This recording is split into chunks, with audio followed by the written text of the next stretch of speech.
नमस्कार विद्यार्थियों, आज की क्लास का टॉपिक है meaning and types of executive. कार्यपालिका का अर्थ एवं प्रकार। देखो, पीछे की क्लास में हम पढ़ चुके हैं सरकार के तीन पार्ट, व्यवस्थापिका, कार्यपालिका और न्यायपालिका। उसमें से व्यवस्थापिका का जो पार्ट है सरकार का, उसके बारे में डिटेल से हम पहले की क्लासेस में जान चुके हैं कि व्यवस्थापिका किसे कहते हैं, व्यवस्थापिका के कितने प्रकार होते हैं, व्यवस्थापिका के क्या कार्य हैं, यह व्यवस्थापिका का जो रोल है, भूमिकाएं हैं, वो क्या है और वो क्या उनमें कमी हो रही है, ज़्यादा बढ़ोतरी हो रही है, यह क्या स्टेटस है व्यवस्थापिका का।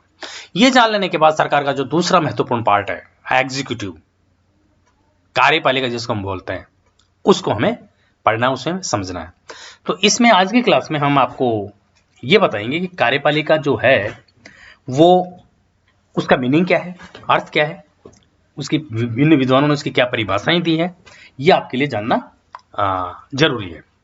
ये जान लेने के बाद आप ऑटोमेटिकली इसके कार्य एवं भूमिकाओं के बारे में हम जानेंगे। टाइप्स सीख लेने के बाद हम ऑटोमेटिक इसकी जो भूमिकाएं हैं वो जान पाएंगे। ये देखो, विभिन्न परिभाषाएं हैं जो विभिन्न डिक्शनरीज में विभिन्न विद्वानों ने कार्यपालिका की परिभाषाएं दी है। तो आपको कार्यपालिका की जो परिभाषाएं हैं, ये जब आप जानोगे, जब आप ये पढ़ोगे, तो आपको कार्यपालिका का काफी कुछ ज्ञान हो जाएगा और आप इस स्थिति में होंगे कि कार्यपालिका के प्रमुख जो कार्य हैं वो क्या है। देखो, कार्यपालिका हमें, आपको अच्छी तरह पता है, कई बार समझ चुके, आप जानते हो मोटा मोटा आइडिया की कार्यपालिका होती क्या है, कार्यपालिका कहते किसे। व्यवस्थापिका जो है वो सरकार का वो पार्ट है जो कानूनों का निर्माण करता है, पिछली क्लास में आप ये जान चुके हैं। और कार्यपालिका उन कानूनों को क्रियान्वित करने का कार्य करती है। लेकिन विभिन्न विद्वानों ने कार्यपालिका की जो विभिन्न परिभाषाएं दी है, विभिन्न वो बताए हैं, वो आपको लिए जानना जरूरी है।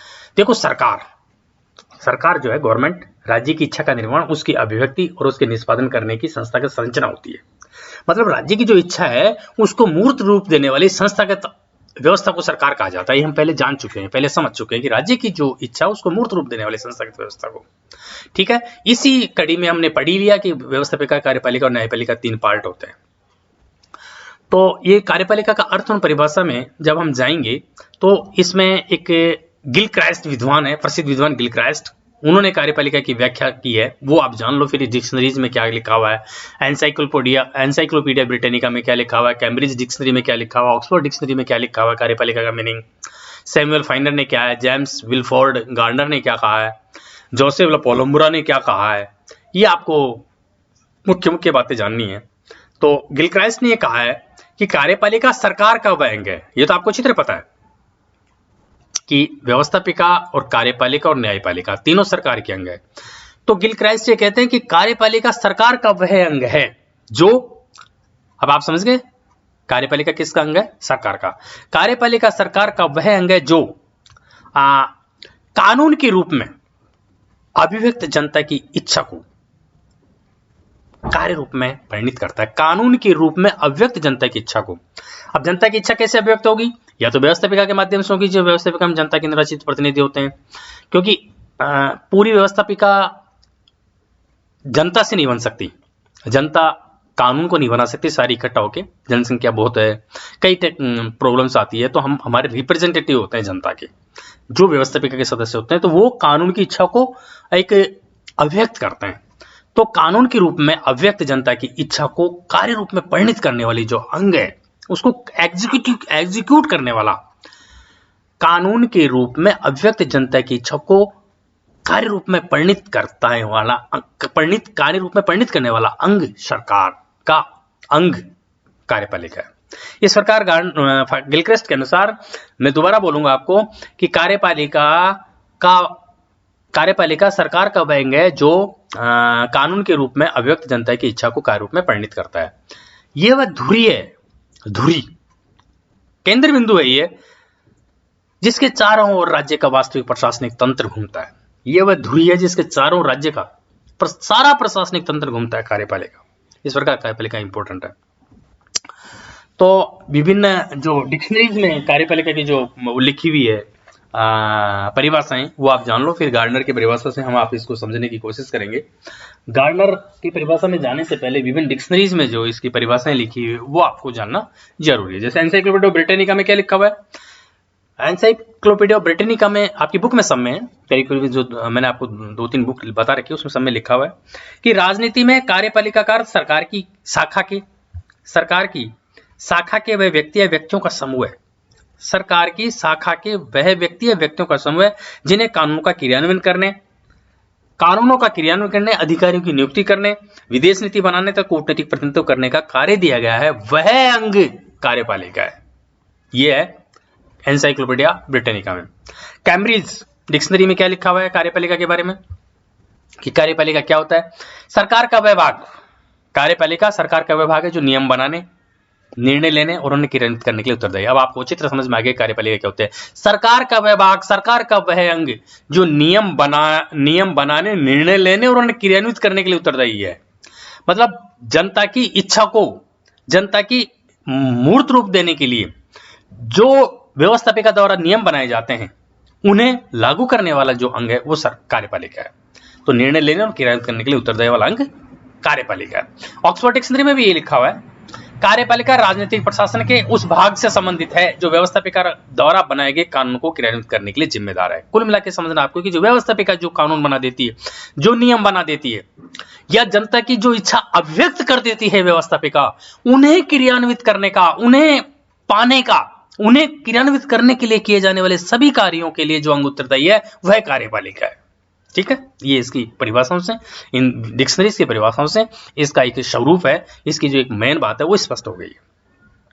उसी प्रकार है ऑक्सफोर्ड डिक्शनरी होगी ये सैमुअल फाइनर कहते हैं व्यवस्थापिका और न्यायपालिका में शक्तियों का बंटवारा हो चुकने के बाद जो व्यवस्थापिका में शक्तियां बढ़ जाती है, न्यायपालिका में शक्तियां बढ़ जाती है, उन शक्तियों को बंटवारा होने के बाद जो शेष शक्तियां रह जाती है, शेष कार्य रह जाते हैं, वही कार्यपालिका है। ठीक है, गार्डनर लिखते हैं, मतलब ये गार्डनर की बात मैं आपको बताना चाहूंगा दोबारा कि गार्डनर क्या लिखते हैं व्यवस्थापिका कार्यपालिका के बारे में। देखो गार्डनर की जो परिभाषा है वो ये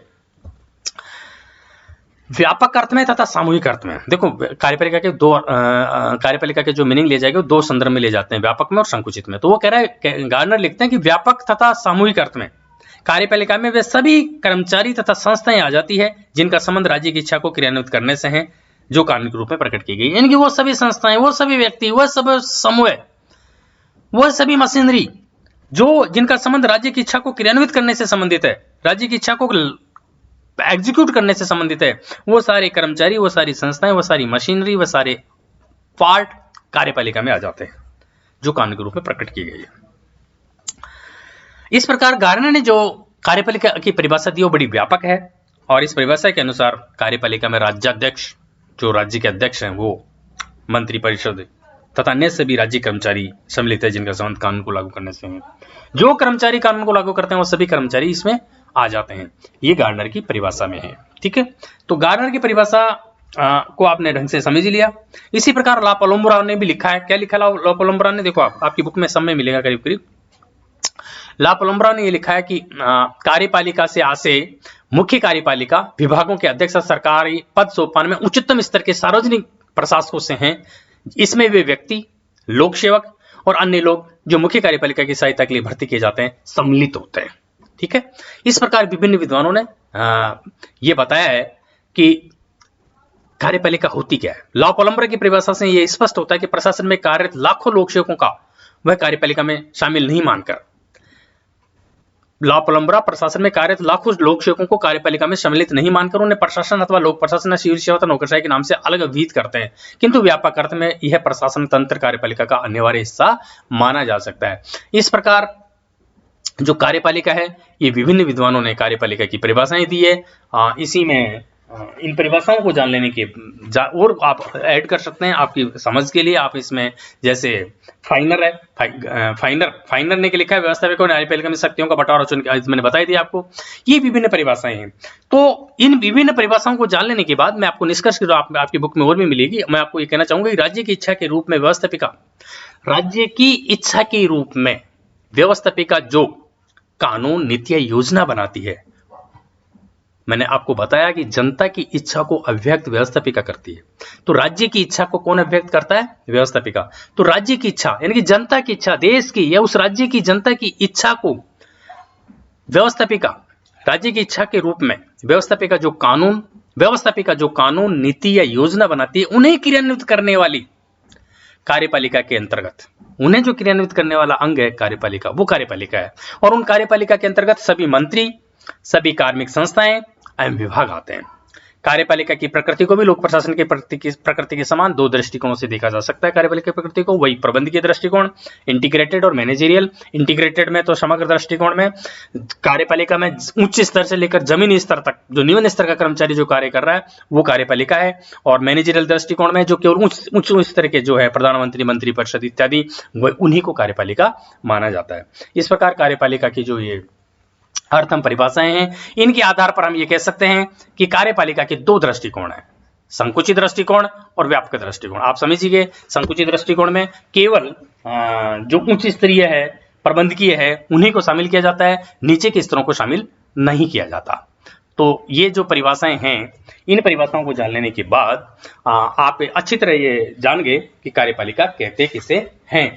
तो कार्यपालिका के जो आप ये दो दृष्टिकोण हो गए, संकुचित और व्यापक। व्यापक के अंतर्गत कार्यपालिका, राज्य का कार्यकारी अध्यक्ष, प्रधानमंत्री, मंत्रिपरिषद और प्रशासनिक कर्मचारी सब सम्मिलित होते हैं। मतलब व्यापक अर्थ में कार्यपालिका का जो व्यापक अर्थ होगा, उस व्यापक अर्थ में कार्यपालिका के अंतर्गत वे सभी संस्थाएं या एजेंसियां आती है जिनका संबंध राज्य की इच्छा के कार्यान्वयन से है। ये आपको समझना है। व्यापक अर्थ में कार्यपालिका के अंतर्गत वे सभी संस्थाएं या एजेंसियां आती है जिनका संबंध राज्य की इच्छा के कार्यान्वयन से है, जो विधि के रूप में निर्मित और व्यक्त की गई है। इस अर्थ में इस शब्द के अंतर्गत न केवल सरकार का सर्वोच्च अध्यक्ष आता है, बल्कि मंत्रीगण और वे सभी अधीनस्थ प्रशासनिक कर्मचारी भी आते हैं, जिन्हें ब्रिटेन और अमेरिका में स्थायी कहा जाता है। ठीक है। संकुचित अर्थ में वे व्यक्ति सम्मिलित है जो नीति निर्धारित करते हैं और योजनाएं बनाते हैं और कानूनों का क्रियान्वयन करते हैं। केवल राजनीतिक कार्यपालिका, ठीक है, ऊपर की जो कार्यपालिका वो इसमें आती है। इस प्रकार ये कार्यपालिका की जो है अर्थ एवं परिभाषाएं हो गई।